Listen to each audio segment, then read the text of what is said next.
Hello and welcome to the Vlogging Pod. Tonight we are joined by romantic fantasy author Kim Alexandra. Hello, Kim. Hello there.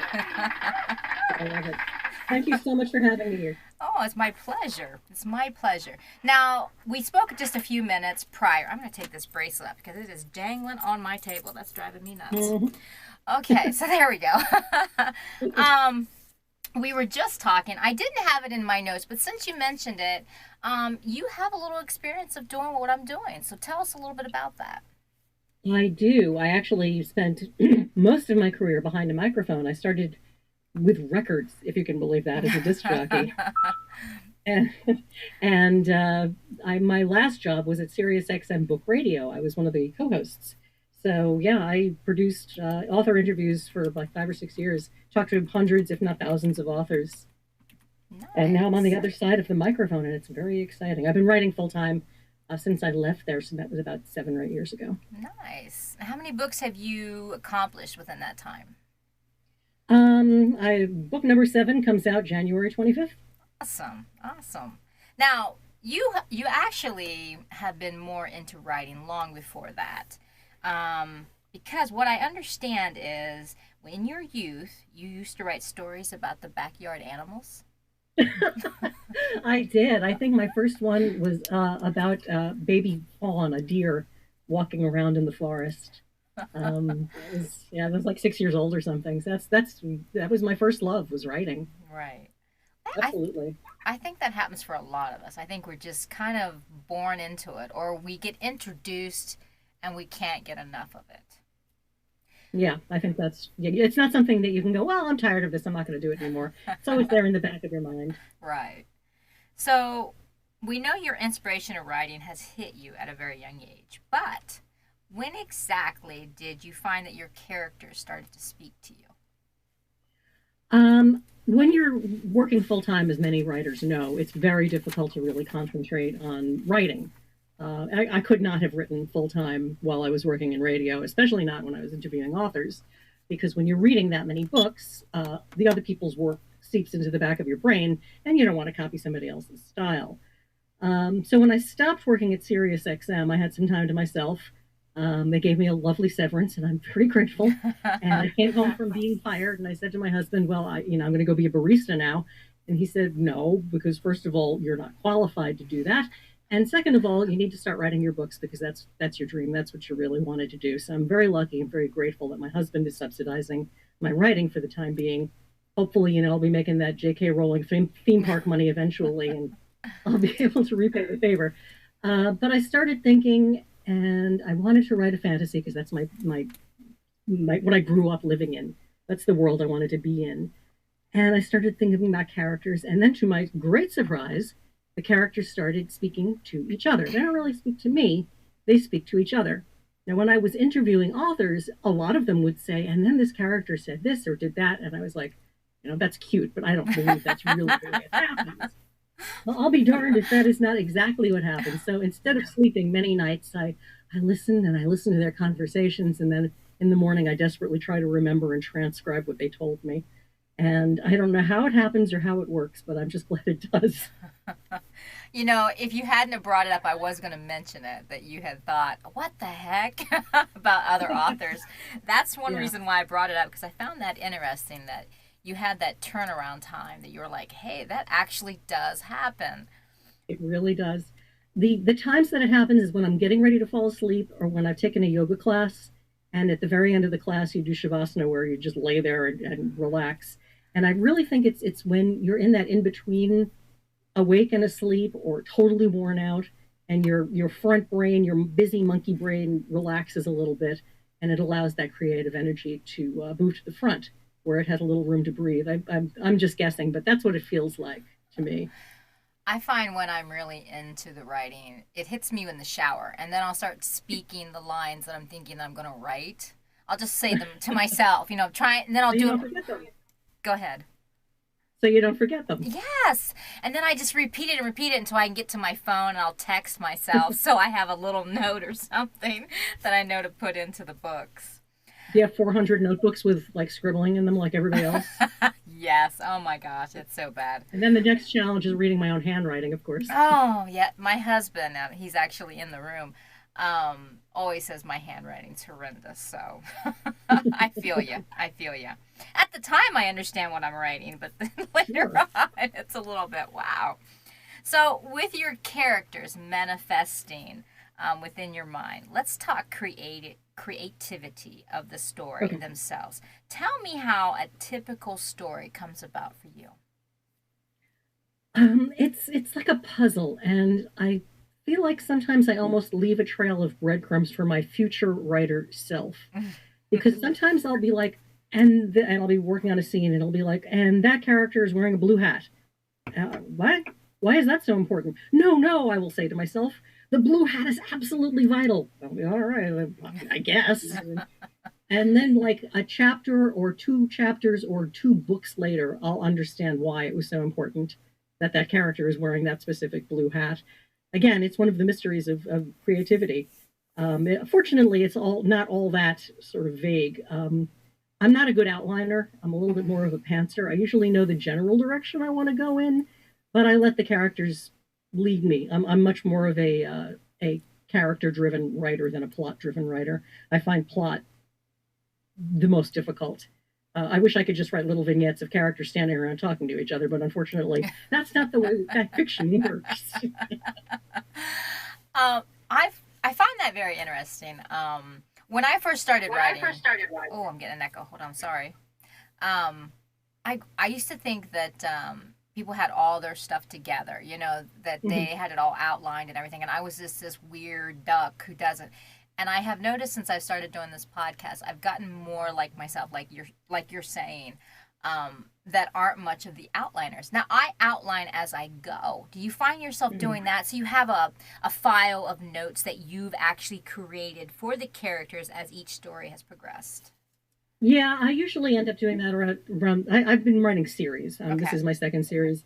And finally, when things get just too complicated, I have to, all right, I'm going to stop. And this week or this 2 week period is going to be about who is where, who is doing what to whom, where are they in the timeline? Timelines, oh my God, my timelines are a nightmare come to life. And doing like the serial killer wall with the string on it and everything. But usually I'm a little bit into the story because I like to see how things are going to shake out before I start really giving everybody a roadmap. Right. I like it at least the beginning. I like it to be a little more organic, and then I sort of have no choice but to get organized about halfway through. I'll tell you what I find the most entertaining for myself is when you get that idea and it's an afterthought after you've already written it, okay?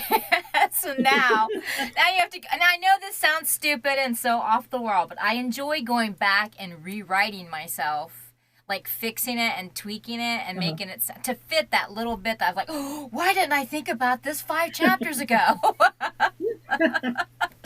But it is Hopefully entertaining. not after it's published. Because No, it's tough to do heavens no, heavens no. That would be a I nightmare. really like editing. I mean, I know a lot of people are allergic to editing, but I like to think of it as like a Christmas tree. Like the first draft is just the tree, and the editing is putting the lights and the ornaments and everything on it and making it beautiful and perfect. Now, I see you had me up until there.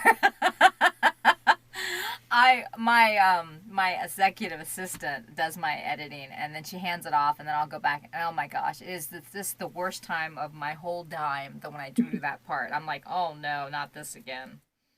So I mean, it can be daunting for sure if you get lots and lots and lots of notes. But my editor, her name is Carly, and she's with Booklight Editorial, and she's fantastic. And she keeps me honest. I know when I'm being a lazy writer. I'm like, nope, Carly's going to call me on this. I better fix this before it even gets to her. I'm hoping as the time goes by that my assistant just knows me so well, she rewrites it, publishes it, and I don't have anything to do. It's a dream. Yes. That sounds like a dream. It really is. I like to dream big. So I want to ask you about a statement. Explain to me what handcuffed by the rules of writers means to you and why. Handcuffed by the rules of, before I started writing, there was a meme that was going around about how, was it Elmore Leonard or somebody, never start by talking about the weather. Never start with a dream. uh, and I know the millions of grammar rules about prepositions and whatnot. And I think you have to know the rules, certainly, and then you can start to dismantle them and make them work for you. I mean, the grammar has to be right, but if your characters are speaking in dialect, you can rearrange it to suit yourself. Never, there are no nevers, I don't think, in fiction. Like never start with the weather. Sometimes it's a nice day. You start with the weather. There are things that I do agree with though, like characters describing themselves in the mirror. That's kind of been done to death. So there are some that I agree probably shouldn't be handcuffs, but maybe should be like those little white bumps on the side of the road so you don't go off into the ditch. Right. I got you. I got you. So I hear that you call yourself a lazy writer. And I believe the reference refers to the time of the day that you write. Can you explain a little bit about that? I'm just not a morning person. I mean, I know people get up at 4 o'clock in the morning and right before the kids go to school, and man, hats off to those people because I roll out of bed at 9 o'clock, and that's when my day begins. I mean, I can't work for more than maybe 4 hours. Um, I just can't. I mean, there's diminishing returns at that point. But yes, I'm not only a lazy writer, but I'm an extremely lazy person. Well, we just adopted puppies, and Mhm. I'm now I'm seeing 7 and 8 o'clock in the morning, and I'm like, wow. So Yeah, I we have about a year old Siamese cat named Frida, who I think, yep, she's on top of a cabinet. She's in a place where a cat shouldn't be. So yeah, we had many months of her getting us up at 4 o'clock in the morning. Oh my gosh. Yes. I have a Siamese as well. Her name is Oh, Samson, but that's a whole other story. they're little lunatics. I mean, I love her, but yeah, Yeah. she They got me have out of bed they in the have a morning. personality themselves, cats in They sure general. do. So, let's spend a moment to speak about the New World Magic. I'd like for Yes. you to tell our listeners about the series itself before you tell us about the latest book, if you wouldn't mind. Okay. I'd love to. We got a assignment. I was part of a writers group a couple of years ago, and the leader of the group said, "I want you all to rewrite a fairy tale because we were trying to think of something that we could do collectively." And I think maybe one or two of the other women in the group did that, but I thought about it and thought about it, and I had just finished an epic fantasy series that was very long, had many, many characters. The books are really long, and that was a 4 book series. And I wanted to write something that was contemporary, short, possibly in the first person, and with a much smaller list of characters, just to see if I could do it. And I cast around and started to think about, well, what I don't want to write about something that's been written about a million times. I have a print of the unicorn in captivity over my desk. I got it when I was maybe 10 years old from the Metropolitan Museum in New York. And I've always loved it. I'm looking at it right now. And I thought, well, has anybody ever done a unicorn shifter? Maybe, it doesn't have to be a fairy tale. Maybe it can be a fairy tale creature. And I started working on it and started thinking about it. And I wanted to write a story about a world. I wanted to set it in Washington, D.C., my hometown, because D.C. is very rarely seen unless it's a thriller and there's politicians and, politics and stuff. So I wanted to make it DC the fantasy setting. And my heroine is named Ruby. She's a bartender and she's got a dark past and big secrets. And that's not a spoiler because it practically happens on the first page.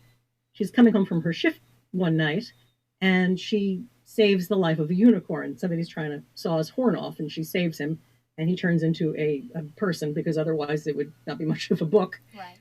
So he turns into a beautiful young man named March. And March and Ruby are the main characters of the book. It's a little bit like True Blood, where the fairy tale characters are living side by side, although sort of in the shadows of the human community. And that's the premise of the book. So March and Ruby are on the run from whatever was trying to kill the unicorn to begin with. And they're aided and abetted by her friends and his friends. And some of them are good, and some of them are not. And some of them are human, and most of them are not. And there's a second book in the series called The March Effect. And the third book, which is called The Great Shatter, comes out January 25th. Awesome. Now, I think the March Effect is one that we put on our promo for your book, Yeah, you, for coming yeah. on. So, The Great Shatter is what's coming out on the Yes. 25th. So, wow, we're zooming up on that 5 more days. Oh my God. It's fine. Everything's fine. So tell me what you have planned as far as a release for The Great Shatter. Well, we're living in a time where you can't do a lot of stuff in person. So Right. I'm trying to get the book out. I think we got the book out to quite a few book bloggers, so hopefully they're going to see some reviews.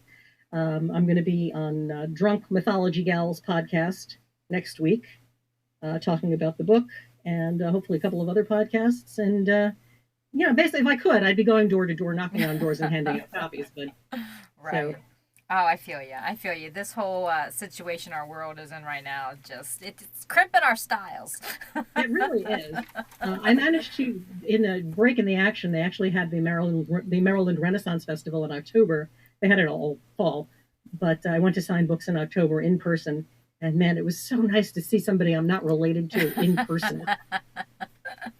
Yes, I understand that. So since we talked about what's coming and what you have out currently, I want to jump back just a tad and linger Hmm. on the Demon Door, an earlier series, Yes. but well worth mentioning. Sorry, my Well, pronunciation thank there. you. Tell us about the series and if any more will come, or Oh will we get a spin-off of the series? That book that was my first series. For some Mhm. reason, I thought my very first book should have two timelines on two worlds, 40 named characters, and be very. It was a very complicated series. With, like I said, with a lot of moving parts, and it nearly killed me. But I'm very, very proud of it. The name of the series is The Demon Door, and it's an epic fantasy series along the lines of Dune or Game of Thrones. Mhm. But it's also got, I think, a really lovely romance at its heart. It's got a lot of politics, which I love writing about politics, and I did a lot of world building, which I also love. As far as any more of the books, when I finished the last one, The River King, I was like, no, no. Not even But a I miss those characters, and I not even love a them, and I'm kind of spin-off. wondering what they're up to. Not even a So spin-off. you never know. I'm very hard at work on New World Magic. I'm in the Huh. middle of the next book, book 4, I guess it'll be in this series, and blocking out even book 5 and beyond. This is going to Right. be more of a long running series. But hey, never say never. I do love those characters desperately, and I'm wondering what Rune and Lelit and all of their friends are up to as well. Yeah, So yeah, my mind has thought about that. the only thing that ever gets me is when I'm into something like a series or whatever, and I'm always like, I want more. um, Yeah. it kills me to have to move on to another series. In fact, when I start to buy a series, I'm like, okay, this is mind you, I don't have this many books in any of my series, so I'm like a hypocrite here. But I love to buy ones that I know are going to have just a lot, like 12, 14 books. You know what I mean? I'm like, Mhm. so I can Mhm. just keep it going as much as I can. I know I'm Absolutely. If you like the world and you love the characters, you want to just soak in it. You want to spend time there, right. and that's what I love about writing fantasy. It can be so incredibly immersive when you're doing world building. Oh, I mean, I love yes. writing about food and clothes and manners. I'm not interested in writing about battles. That's not the kind of stuff I write. I want to write about politics and fashion and what hand do you eat with, and I love that kind of stuff. Wow. The stuff that builds that world around you. Yeah. You're reading. You'd be fun to work with, I think. I really do. Um, I've never written with anybody, so I can't speak to that. But you never know. I could see you working with some. I think you have some very strong points. I mean, just hearing it and comparing to myself, I'm like, wow, I'm weak in that. I'm weak in that. So I think you'd be fun to actually have a partner with. My final question for you, Mhm. since we're just in the midst of the new year, tell me what's coming for you. I know you said you have a fourth book.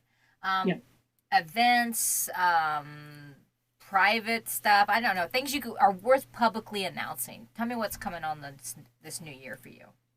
God, I wish there was more stuff. I was supposed to sign at an event at National Harbor here in DC in March, and it got pushed back to October of next year. I'm going to be hopefully knock my desk at the Maryland Renaissance Festival coming in this fall. I do have the book coming out in next week on the 25th.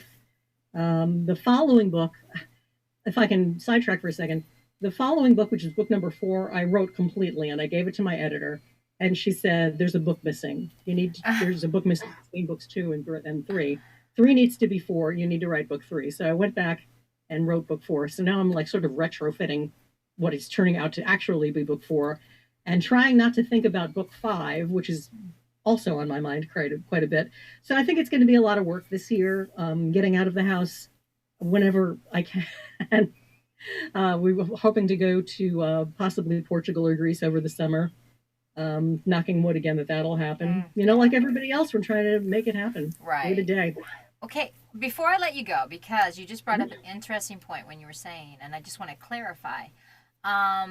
You have 3 books in your series right now that you have out. That's right. And but you said book 3 was technically supposed to be wait a minute. Book 4 was technically supposed to be book 3, but you did book 3 because your editor felt like you needed another book. Yes, that's correct. Nice. There's a gap. There's what book 3 turned out to be The Great Shatter, which will be coming out next week, follows Ruby's best friend on her adventures. So it's sort of a side quest, if you will. But it's made my understanding of the world and the characters so much deeper and so much greater that the actual book 4 is going to be tremendously helped by going right back and spending time with them in book 3. So I'm not sorry I did. I'm very glad I did, and I'm very proud of this book. It was a hard going because I didn't know the characters as well. Right. When you're starting to write something, your main characters hopefully very, very well. And I was kind of getting to know some new people.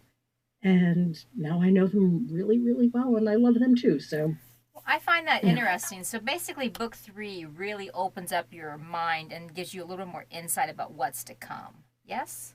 Yeah, absolutely. Awesome. Yeah. Well, I thank you so much for being on the program. You were very entertaining. And XM just doesn't know what they're missing. I thank you for saying that. You're welcome. Thank you again, everyone, for coming in tonight and being a part of the program. Please stay tuned to next Thursday when, let me scroll down here to the screen, we have Amy Shea on the program. Thank you again, everybody. Have a great evening. Talk to you soon. Bye-bye for now.